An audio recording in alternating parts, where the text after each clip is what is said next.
So today's lecture is Introduction to Inflammation. In this lecture, we'll be covering three topics: introduction to inflammation, acute inflammation, and then the morphological patterns and outcomes of acute inflammation.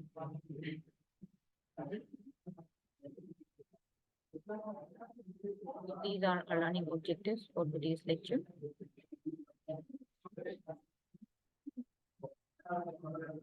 Inflammation is a protective response of any vascularized tissue to infection, foreign body, or damaged cell. The word inflammation is derived from a Latin word inflammare, which means to set on fire. Celsus was the first person who listed the four cardinal signs of inflammation, which include redness, swelling, pain, and heat. Rudolf Virchow in the 19th century added a fifth clinical sign, which is called as loss of function. There are five signs of inflammation: heat and redness, which is due to increased blood flow to the site of inflammation; swelling, which is due to accumulation of fluid in cells; pain, which is due to stimulation of sensory neurons by the inflammatory mediators; and loss of function, which occurs because of damage to the tissue. What are the effects of inflammation? Inflammation basically occurs in order to restore the tissue to the normal state. So it occurs to eliminate the cause of tissue injury, clear out the necrotic dead cells, and to start tissue repair. If, however, the inflammation persists, it can cause long-standing tissue damage, it can cause scarring, it can reduce the function of body systems, it can accelerate aging, and it can lead to chronic disease. What is the difference between inflammation and infection? Infection is basically the invasion of microorganisms into the body. And once it is in the body, it can multiply and cause disease and inflammation. So inflammation is basically the response of a protective response of a vascularized tissue, any infection to a foreign body or any damage there.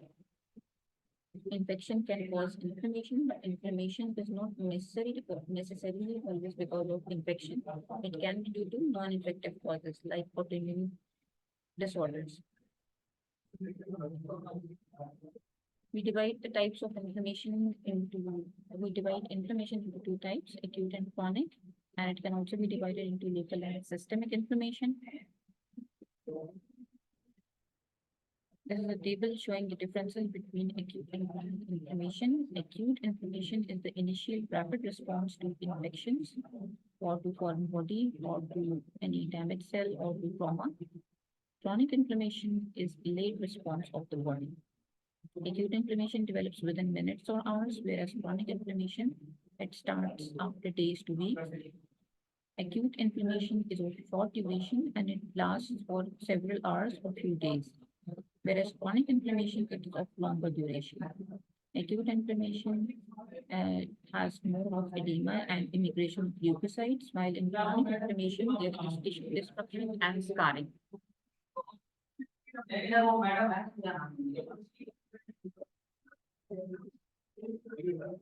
Neutrophils are the predominant cells in acute inflammation, while in chronic inflammation, lymphocytes and macrophages are more dominant. Acute inflammation subsides or it can progress to chronic inflammation. In chronic inflammation, there is tissue death, scarring, and damage to the DNA. Acute inflammation is part of innate immunity that is present since birth. Chronic inflammation, on the other hand, is part of adaptive immunity which is acquired after birth. These are the various causes of inflammation: infections, toxins, ischemia, hypoxia that can lead to tissue necrosis, physical injury, chemical injury, foreign bodies, endogenous substances like urate crystals, cholesterol crystals, and lipids, which are already present in the body, but if they are in excessive amounts, they can lead to injury. Then autoimmune reactions and hypersensitivity reactions, in which the body reacts, gives an exaggerated response to the normal stimulants. Coming to acute inflammation is a rapid response to injury, microbes, or foreign substances, and it is designed to deliver the leukocytes, white blood cells, and plasma proteins to the site of injury. There are various steps of acute inflammation. These include, first of all, recognition of offending agent by host cells. Next is recruitment of leukocytes from the circulation to the injured site. The next step is activation of leukocytes and proteins. And finally, there is termination of this reaction and the tissue starts to repair. So how does recognition of microbes and damaged cells occurs? There are cell receptors for microbes on the plasma membrane and the cytosol. These help the cells to recognize the microbes. These receptors, they belong to the family of toll-like receptors, and they are mainly present on epithelial cells, dendritic cells, and macrophages. These are those cells that come first in contact with the microbes. Next step is recruitment of leukocytes and proteins. This includes two reactions, vascular reaction and cellular reaction. The vascular reaction comprises dilation of small vessels, which increases the blood flow. Also, there is increase in the permeability of the small vessels. Cellular reaction comprises the evacuation of leukocytes from the circulation to the focus of injury. Vasodilation is induced by histamine, which is a chemical mediator of inflammation. It acts on the smooth muscle of arterioles, and this increased blood flow causes the redness and healing in inflammation. What is the mechanism of increased vascular permeability? There is contraction of endothelial cells, which increases the interendothelial spaces. The mediators responsible for increasing the contraction of endothelial cells include histamine, bradykinin, and leukotrienes. Another mechanism of increased permeability includes endothelial injury and detachment. This is due to microbes, the action of microbes, toxins, and white blood cells. Vascular endothelial growth factor plays an important role here because it promotes vascular leakage. Now, how do the leukocytes they come out from the circulation to the site of injury? This is a multi-step process, and it is mediated and controlled by adhesion molecules and cytokines. So the first step is margination, then there is rolling, next is adhesion, which leads to diaphoresis, and finally chemotaxis brings the white blood cells to the site of injury. In margination, the blood flow slows and the white cells they assume a peripheral position along the endothelial surface. In rolling, the leukocytes they bind, detach, bind again, and then roll on the endothelial surface because of low affinity interactions between the selectins and their ligands. So there are three types of selectins expressed on leukocytes, endothelium, and platelets. These are L-selectin, E-selectin, and P-selectin. The leukocytes, they express the selectin molecules, and the ligands for these molecules, they are present on the endothelial cells. So when they bind with each other, the leukocytes, they roll on the endothelial surface. Next step is adhesion, which is mediated by integrins. Two important integrins include vascular cell adhesion molecule 1 and intercellular adhesion molecule 1. Chemokines, when they bind to endothelial cell, they activate the rolling leukocytes. The integrins on the surface of leukocytes, they are converted into a high affinity state, and therefore they bind firmly with the ligands present on the endothelial cells. Next step is diaphoresis or transmigration, in which the leukocytes they migrate through the endothelium. This step is mediated by CT31 or PCAM1, which helps the leukocytes to squeeze out from the vessel out towards the tissue. Chemotaxis is defined as locomotion along a chemical gradient. Leukocytes exit the circulation and from the injured site, they receive chemical signals and therefore they move towards that side. There may be exogenous chemicals like bacterial products and lipids, or endogenous chemicals like interleukins, quantum protein, C5a, and leukotriene B. The leukocytes, they have thin feet and they extend their feet to move towards the site of injury. This is a picture showing the whole process by which the leukocytes,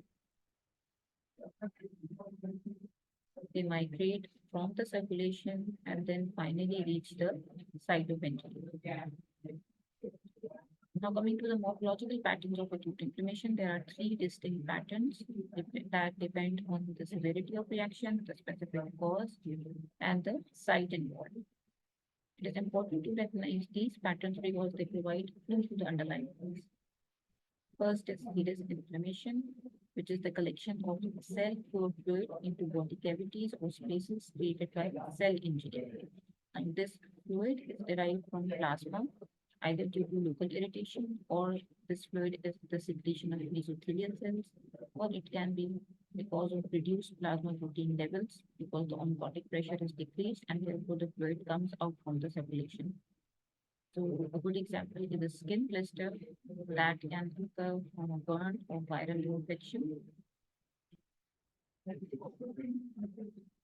picture is also showing a blister underneath the epidermis. Next is fibrinous inflammation, which occurs when there is inflammation in the lining of body cavities and meninges. Because of increased vascular permeability, large molecules like fibrinogen, they pass out of the circulation and they convert into fibrin, which is deposited in the extracellular space. Now, fibrin, it appears eosinophilic, amorphous, and it gives bright pink appearance on microscopy. And later on, it is cleared or either cleared or converted to scar tissue.